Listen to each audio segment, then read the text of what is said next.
ఆయన ఒక చమత్కారమైన మాట చెప్పాడు. చమత్కారమేమి, అత్యంత గంభీరమైన మాట ఒకటి చెప్పాడు.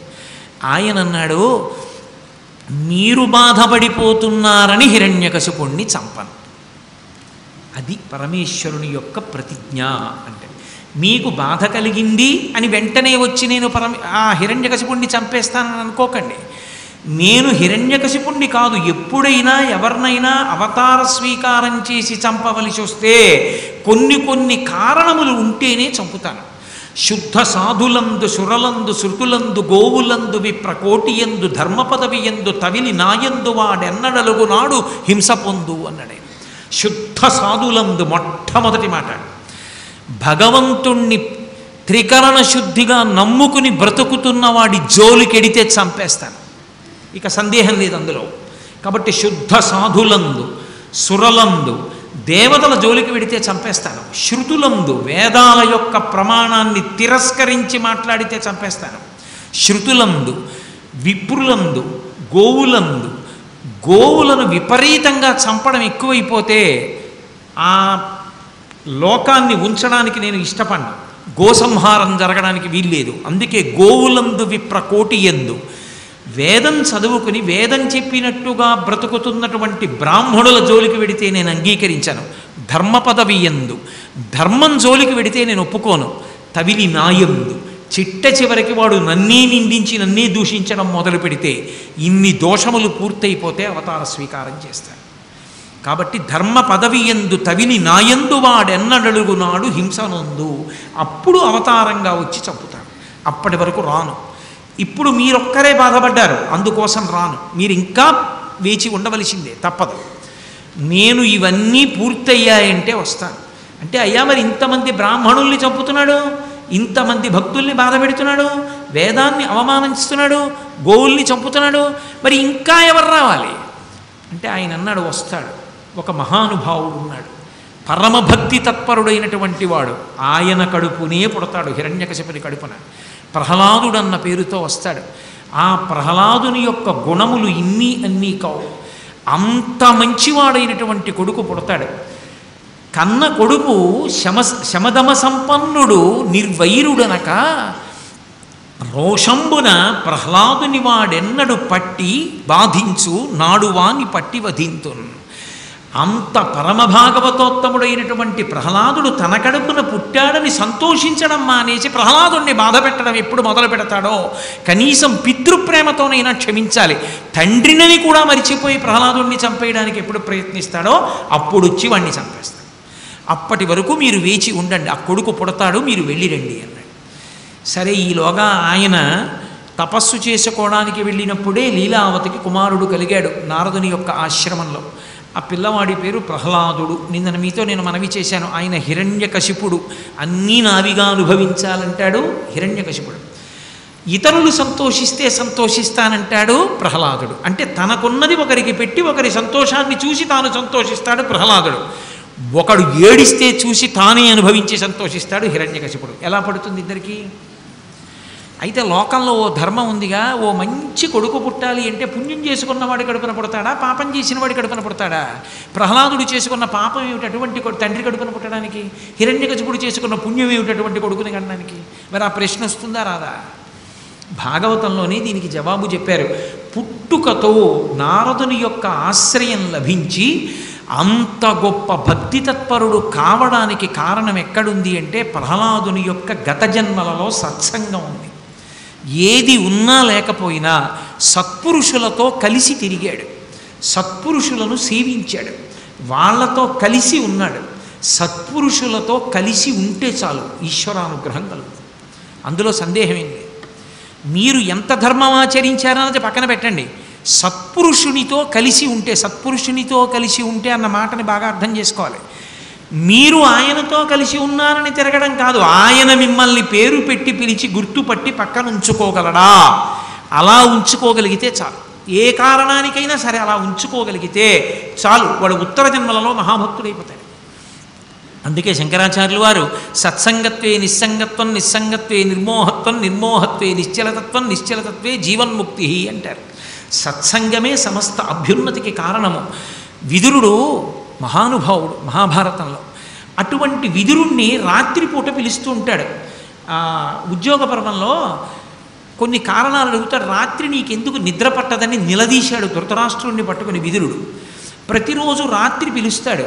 పిలిచి తన తప్పులన్నీ ఒప్పుకుంటాడు. విదురుడు చెప్పినవన్నీ వింటాడు. నువ్వు ఇలా ఉండకూడదని చెప్తాడు. అన్నీ విని నువ్వు చెప్తావు, రాత్రి వచ్చి నన్ను తిడతావు, నాకు చాలా సంతోషంగా ఉంటుందో, కానీ నేను ధర్మాన్ని పట్టుకోలేను, కొడుకు మీద పుత్ర వ్యామోహం అంటాడు. ఒకసారి ఆ విదురుడి మీద కోపం వచ్చి వెళ్ళిపోమన్నాడు. ఆయన వెళ్ళిపోయాడు అరణ్యంలో ఉన్న ధర్మరాజు గారి దగ్గరికి. 3 రోజులు ఉండలేకపోయాడు. తనని తిట్టినా పర్వాలేదు, కానీ విదురుడితో కలిసి ఉండాలి. విదురుడు చెప్పింది పాటిస్తాడా అన్నది పక్కన పెట్టేయండి, కానీ వింటాడు విదురుడు చెప్పింది. ఈ పుణ్యానికి శ్రీకృష్ణ భగవానుడిచ్చిన అనుగ్రహం ఏమిటో తెలుసా? కళ్ళు లేని వాడికి కళ్ళిచ్చి విశ్వరూప సందర్శనం చేసే అదృష్టాన్ని ఇచ్చాడు. ఉత్తర జన్మలలో గొప్ప జన్మ లభిస్తుంది సత్పురుషుడితో కలిసి ఉంటే. కనీసం ఆయన నువ్వు ఇలా బతకూడదురా అని తిడితే, మహానుభావుడు ఆయన చెప్పింది దాంట్లో తప్పే ఉందని ఆ తిట్లు పడినందుకు ఆయన వీడు మారతాడని దగ్గర పెట్టుకుంటాడు. తిరగబడితే అవతల పంపమంటాడు. కానీ దగ్గర ఉంచుకున్నాడు, గుర్తుపట్టాడు అనుకోండి, నువ్వా రారా అని పిలిచి కూర్చోబెట్టుకుంటున్నాడు అనుకోండి, అదొక్కటి చాలు ఉత్తర జన్మలలో మహాభాగవతుడుగా పుట్టడానికి. ప్రహ్లాదుడు అంతటి భక్తుడుగా పుట్టడానికి కారణము సత్సంగమే. అందుకే జీవితంలో తనకి తాను గొప్పగా చెప్పుకోవడానికి ఏమైనా మిగిలిందంటూ ఉంటే ఒక్కటే, ఒక్క మహాపురుషుడు ఎవరైనా మనని చూసినప్పుడు పేరు పెట్టి పిలుస్తారా? నేను ఒక మహాపురుషుడి దగ్గరికి వెడితే, ఏమోయ్ కోటేశ్వరరావు బాగున్నావా అని అడిగారు అనుకోండి, నా జన్మ పండింది. మీరెవరు అన్నారనుకోండి, నేను చాలా ఎదగవలసి ఉందని గుర్తు. నేను ఎంత ధార్మికంగా బ్రతుకుతానో దాని వలననే మహాత్ముల యొక్క దృష్టిలోకి వెడతాను. ఇది పరమ సత్యం. అది కాదు, లలిత మర్యాదుడైన ఆయన మాట్లాడితే చచ్చిపోయేవాడికి ప్రాణం లేచొస్తుంది. అంత గౌరవంగా మాట్లాడతాడంటే ఇతర ప్రాణులని నొప్పించేటట్టు వాక్కు వాడడు అసలు. ఆయన తనయందు అఖిల భూతములందు నొకభంగి సమహితత్వంబున బరగువాడు.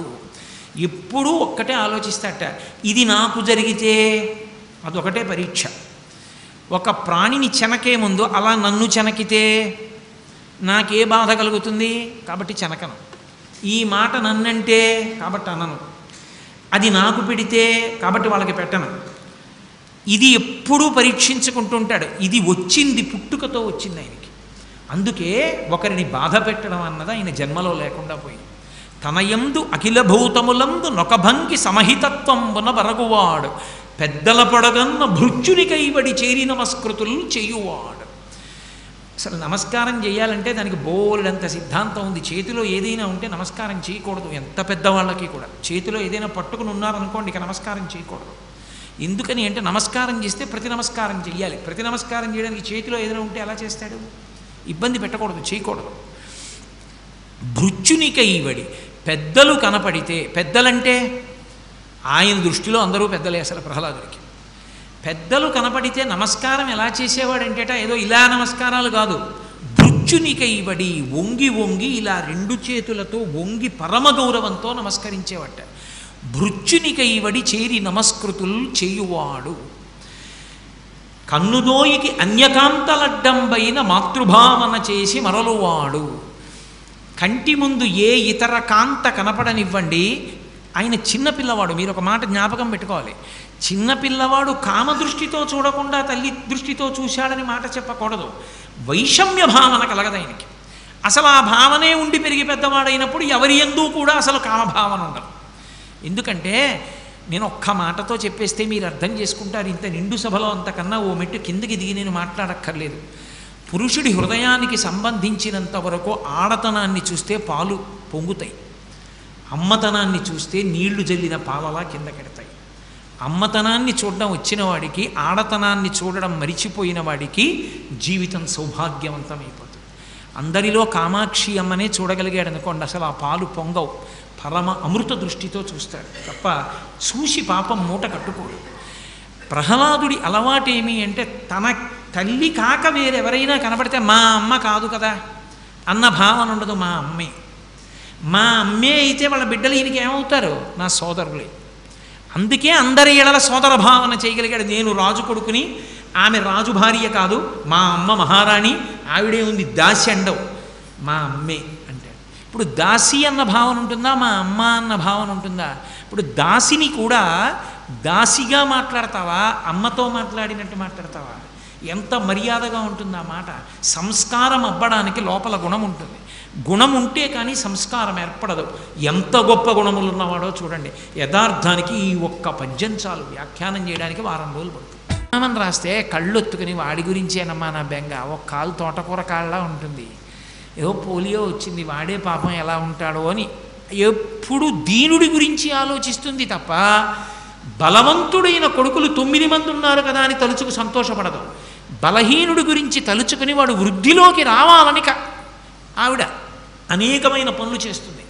ప్రహ్లాదుడు దీనుల ఎడల ప్రేమతో ఉన్నప్పుడు నేను చేస్తున్నానని చెయ్యట. ఇది అత్యంత కీలకమైన విషయం అండి.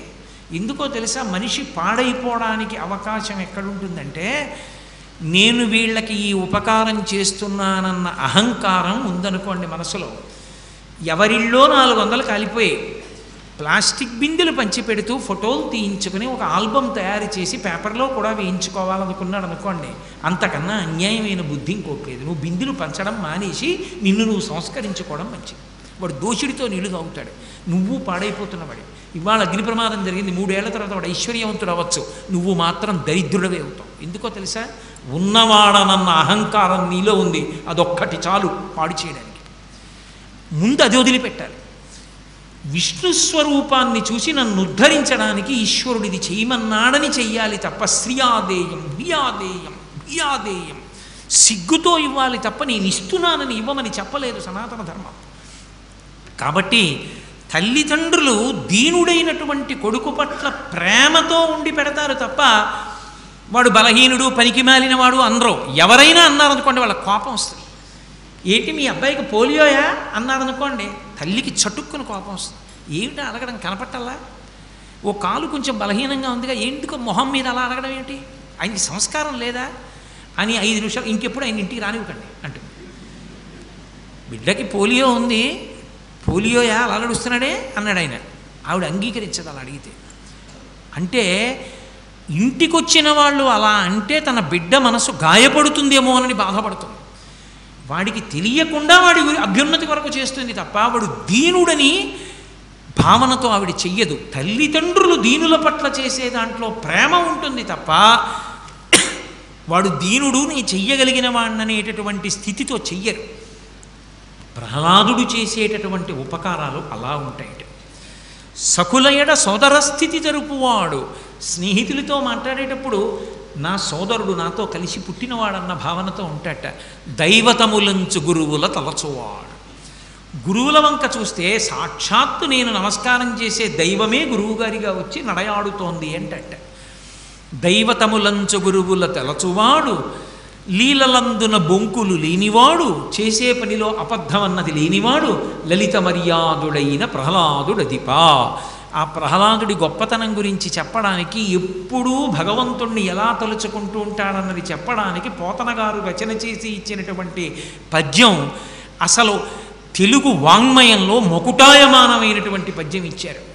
పానీయంబులు త్రాగుచున్ కొడుచుచున్ భాషించుచున్ హాసలీలా నిద్రాదులు చేయుచున్ తిరుగుచున్ లక్షించుచున్ సంతత శ్రీనారాయణ పాద పద్మయుగళీ చింతామృతాస్వాద సంధానుండై మరచంచునారిసుతుడే తద్విశ్వమున్ భూవరా అన్నారు.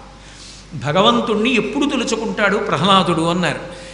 తలుచుకోవడానికి ఒక సమయం, ఓ పూజామందిరం అలాంటివి అక్కర్లేదు ప్రహ్లాదుడికి. ఈ ప్రపంచమే పూజామందిరం.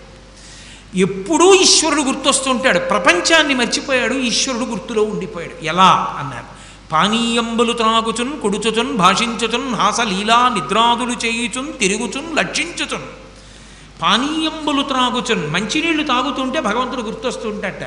అలా ఎలా ఎందుకు గుర్తొస్తాడండి అంటే, దీని లోపల నీళ్ళు అయిపోయాయని నీకేం తెలుసు? ఓవర్ హెడ్ వాటర్ ట్యాంక్లో నీళ్ళు అయిపోయాయని తెలుసు, భూమిలో నీళ్లు తగ్గిపోయాయి, మోటార్ కొంచెం కిందకి ఎంచుకోవాలని తెలుసు.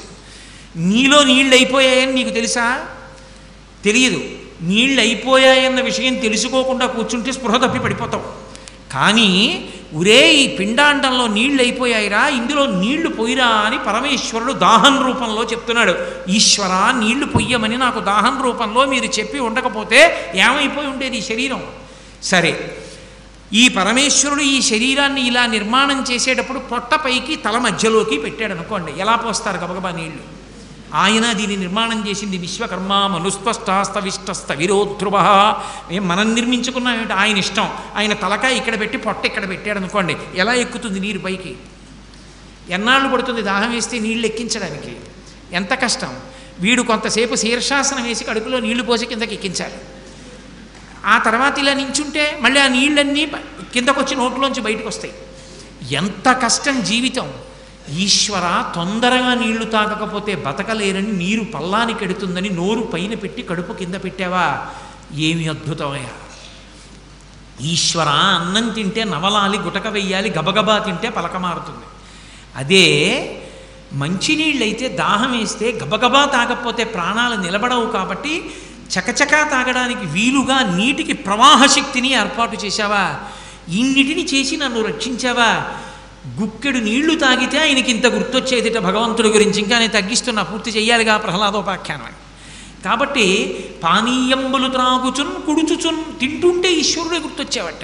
తినడం అంటే ఎన్నో తింటాం, జంతికలు తింటాం, చెగోడీలు తింటాం, కూర తింటాం, పచ్చడి తింటాం, పప్పు తింటాం. ఇంత మెత్తటి నోట్లో ఇంత కఠినమైనటువంటి దంతపంక్తిని ఏర్పాటు చేసి ఈ రెండు దంతపంక్తులు ఇలా కలుసుకున్నప్పుడు దాని మధ్యలోకి వెళ్ళిన పదార్థం పిండి కింద నలిగిపోయేటట్టు పెట్టి ఎముకలు లేకుండా ఉన్న మెత్తటి నాలుక లాలాజనం ఊరుతూ రసాంకురముల చేత రుచిని గ్రహిస్తూ ఇలా తోస్తూ ఉంటే అన్నాన్ని నవ్వులుతూ ఇక్కడ మళ్ళీ ఆ లాలాజనంలో ఉన్న మ్యూకస్సు టైలిన్ వలన జిగురు పట్టి కంఠంలోంచి ముద్ద లోపలికి జారిపోయి అమాశయపాకమై అక్కడ ఉన్న జీర్ణ వ్యవస్థ నుండి విడుదలైనటువంటి అనేకమైన రసాయనములతో కలిసి జీర్ణమై రక్తంగా మారేటటువంటి వ్యవస్థని ఈశ్వరుడు ఏర్పాటు నోటిలో పెట్టి ఉండకపోతే పదార్థాన్ని ఎలా తిని రుచిని చూచి అనుభవించి ఉండేవాడివి. ఈశ్వర, ఎంత గొప్పగా పెట్టావు. బయట కాయ పెట్టావా, అగ్ని పెట్టావా, నీళ్లు పెట్టావా, దీన్ని ఉడికించావా, మెత్తటి దాన్ని నోట్లో పెట్టుకుంటే రుచి పెట్టావా, అన్నిటిలో భోగం ఇచ్చావా. ఈశ్వరా, నీకు నమస్కారం పెట్టకుండా ఎలా ఉండగలను? తినేటప్పుడు గోవిందా గోవిందా అని ఒక్క 10 మాటలు అనకుండా నేను ఎలా తినగలను? కృతజ్ఞుడిని అయిపోను. ఏ అగ్నిహోత్రుడు మా ఇంటి పాచకుడా, ఏ వంటవాడా, ఎవరి కోసం వండుతున్నాడు? ఈశ్వర శాసనాన్ని అనుసరించి వండుతున్నాడు. హవ్యం వహతి దేవానాం కవ్యం కవ్యాసినామపి పాకంచ కురుతే వహ్ని శంకరశైవ శాసనాత్ అంటాడు వ్యాసుడు లింగపురాణంలో. పరమేశ్వరుడి ఆజ్ఞ మేరకి అగ్నిహోత్రుడు ప్రతి ఇంట్లో వంట చేస్తున్నాడు. లేకపోతే ఆయన కర్మ, మన ఇంటికి వచ్చి వంట చేయడానికి ఇల్లు కాల్చేయగలిగిన వాడు వంట చేసి పెట్టడం ఎందుకు అంటే ఆయన శాసనం, ఆయన ఉడికించి పెడుతున్నాడు. ఈశ్వర, ఎంత అనుగ్రహం. తినేటప్పుడు అంత గుర్తొచ్చేది కాబట్టి గోవిందనామం వచ్చేది. తినేటప్పుడు ఆయన గుర్తురాడు కాబట్టి టీవీ సీరియల్ చూస్తూ తినడం నాలాంటి వాడికి అలవాటు. కాబట్టి మీ మీద ఎందుకు పెట్టాలి భాగవతులు? పానీయంబులు త్రాగుచున్ కుడుచుచున్ భాషించుచున్. ఎంత అద్భుతం. ఇన్ని 84 లక్షల జీవరాశుల్లో భగవన్నామం చెప్పగలిగిన ఏకైక ప్రాణి మనుష్యుడు ఒక్కడే. ఏ ప్రాణి భగవన్నామం చెప్పదు. రామ అంటే తరించిపోయాడండి. శ్రీరామ అంటే అయిపోయిందంతే వాడి బతుకు. హరునకు విభీషణనకు అద్రిజకుం తిరుమంత్రరాజమై కరికిన హల్యకుం ద్రుపదకంజకు నార్తి హరించ చుట్టమై బరగెన ఎట్టిని పతితపావన నామము నాదు జిహ్వపై నిరంతరము నటింపచేయుమి కదా చరధి కరుణాపయోనిధి అని గుండెలు బాదుకున్నాడు గోపరాజు గారు. ఆ రామనామం నా నాలుక మీద నర్తించేటట్టు చెయ్యవయ్యా అని అడిగాడు. పవి పుష్పంబగు అగ్ని మంచగు ఆకూపారం భూమిస్థలంబగు శత్రుండతిమిత్రుడౌ విషము దివ్యాహారమౌ నిన్నగా అవనీమండలి లోపలన్ శివ శివేచ్ఛాభాషణోల్లాసకిన్ శివానీ నామము సర్వవస్యకరమౌ శ్రీకాళహస్తీశ్వర అని ధూర్జటి. ఆ శివనామం నా నాలుక మీద నర్తించేటట్టు చెయ్యమని ధూర్జటి అడిగాడు. నేను పలుకుతానంటే పలికేది కాదు, ఆ భక్తి అబ్బితే నాలుక మీద భగవన్నామం నర్తిస్తుంది. భగవన్నామాన్ని పలికినటువంటి కారణం చేత పాపములను కాల్చుకోగలిగినటువంటి శక్తి కలిగిన ఏకైక ప్రాణి మనుష్యుడొక్కడే. ఏమీ ఉపకారం చెయ్యక్కర్లేదు. ఒక్క మాట చేత చచ్చిపోయే వాళ్ళని బతికించవచ్చు. సుందరకాండలో స్వామి హనుమ సీతమ్మ తల్లి ఉరిపోసుకుంటుంటే ఏమి చూపించి రక్షించారు? కేవలం ఒక్క మాట. ఆయన ఆఖరణ రామచంద్రమూర్తి దగ్గరికి వెడితే తథోమయా వగ్విదధీన భాషిత శివాభిరిష్టాభిరభిప్రసాదిత జగామ శాంతిం మమ మైథిలాత్మజ అని నేను కేవలముగా నా మాటల చేత సీతమ్మ తల్లి యొక్క శోకాన్ని పోగొట్టి మళ్ళీ బ్రతికేటట్టుగా చేశానన్నారు. నీకున్న మాటతో చచ్చిపోయేవాడిని బ్రతికించచ్చు, నీకున్న మాటతోటే బతికున్నవాడిని చచ్చిపోయేటట్టు చేయొచ్చు. కాబట్టి మనుష్యునికి ఒక్కనికే ఆ మాట ఉన్నది. ఆ మాట ఉన్నటువంటి ప్రాణిగా పుట్టినటువంటి మనుష్యుడు ఎంత అదృష్టవంతుడు. మాట మాట్లాడే ముందు ఈశ్వరా ఎవరికీ లేదు ఈ అదృష్టం నాకుందని పొంగిపోతూ భగవంతుణ్ణి స్మరించి మాట్లాడేవాట. అందుకని పానీయంబులు త్రావుచున్ కొడుచుచున్ భాషించుచున్ హాసలీలా నిద్రాదులు చేయుచున్ తిరుగుచున్ లక్షించుచున్ ఇలా ఒక్కొక్క దానికి వ్యాఖ్యానం చేస్తే ఎప్పటికవుతుంది. సంతత శ్రీనారాయణ పాద పద్మయుగళీ చింతామృతాస్వాద సంధానుండై మరచంచురారిచుతుడే తద్విశ్వమున్ భూవరా. ఎప్పుడు శ్రీమన్నారాయణుని యొక్క పాద పంకజము నుండి స్రవించేటటువంటి మందారమకరంద పానం చెయ్యడంలో మత్తెక్కిపోయినటువంటి హృదయము కలిగిన ప్రహ్లాదుడు ఆ భగవంతుణ్ణే స్మరిస్తూ విశ్వాన్నే మరిచిపోయాట. మనం విశ్వాన్ని అనుభవిస్తూ భగవంతుణ్ణి మరిచిపోతాం. అది తేడా. అలా పెరిగి పెద్దవాడవుతున్నటువంటి ప్రహ్లాదుణ్ణి చూసి హిరణ్యకశిపుడు నొచ్చుకున్నాడు. మీకు తెలియని కథ కాదు, అందుకని కొంత భాగాన్ని నేను సంక్షిప్తం చేస్తున్నాను. ఏమిరా ఇలాంటి కొడుకు పుట్టాడు, నేను 3 లోకాలు గెలిచాను, ఇంతమందిని బాధ పెడతాను, ఇంతమంది యజ్ఞం చేస్తే హవిస్సు ఇవ్వాలంటాను, వీడేమిటి భక్తి అంటాడు, అలా కూర్చుంటాడు, ఏమీ మాట్లాడు. ఆయన మాట్లాడకుండా కూర్చున్నాడంటే మౌనంలో భగవంతుడిని అనుభవిస్తాడు. అది కంటకింపుగా అనిపించింది హిరణ్యకశిపుడికి. ఎలా ఈ పిల్లవాడు బాగుపడతాడని బెంగబెట్టుకున్నాడు. చండు అమర్కుడు అని శుక్రాచార్యుల వారి కొడుకులు. శుక్రాచార్యుల వారు గురువుగారు రాక్షస వంశానికి అంతటికీ కూడా. గురుపుత్రులు గురువులే శాస్త్రంలో. అందుకని చండుణ్ణి అమర్కుణ్ణి పిలిచి ఈ పిల్లవాడికి విద్యాభ్యాసం చేయించండి అన్నాడు. తీసుకెళ్లారు. పాపం వాళ్ళు చెప్పగలిగినటువంటి శాస్త్రాలన్నీ చెప్తున్నారు. వాళ్ళు చెప్పేవన్నీ వాళ్ళు చెప్తారంటే వాళ్ళు చెప్పేటటువంటి పాఠాలన్నీ ఏముంటాయి, హిరణ్యకశిపుడు సంతోషించే పాఠాలు ఉంటాయి. లేకపోతే ఆయన సంతోషించిన ప్రభుత్వం ఒప్పుకొని పాఠాలు పాఠశాలల్లో ఏం చెప్తారు, వాళ్ళు ఒప్పుకున్నవేగా చెప్పాలి. ఎప్పుడూ అంతే, అప్పుడు అంతే. హిరణ్యకశిపుడు ఏం కోరుకున్నాడో అవే పాఠాలు పాఠ్యాంశాలుగా ఉన్నాయి, అవే చదువు చెప్తున్నారు గురువుగారు. అంతకన్నా ఇంకోటి చెప్పకూడదుగా మరి. అందుకని గురువుగారు అవే చెప్తున్నారు. ఈయన ప్రహ్లాదుడు ఎప్పగిది వారు చెప్పిన అప్పగిదిన్ చదువు కాని తానిట్టిట్టని ఆక్షేపింపడు తానన్ని నిరూపించిన విద్యలనుచు నిరూఢమనీషం. ఈ విద్యలన్నీ పనికి మాలినవి, మా నాన్న మార్చేశాడు, ఇవి చదువుకోకూడదు, ఇలా బ్రతకూడదని తాను తెలుసుకున్నప్పటికీ కూడా తన గురువులు పాఠాన్ని ఎలా చెప్తున్నారో అలాగే తాను నేర్చుకుని గురువుల్ని గౌరవించాడు తప్ప గురువుల ముందు నిలబడి ధిక్కరించి మీరిలా పాఠం చెప్పకూడదని మాత్రం గద్దించి ఎన్నడూ మాట్లాడలేదు. ఆయనకున్న గురుభక్తి అటు.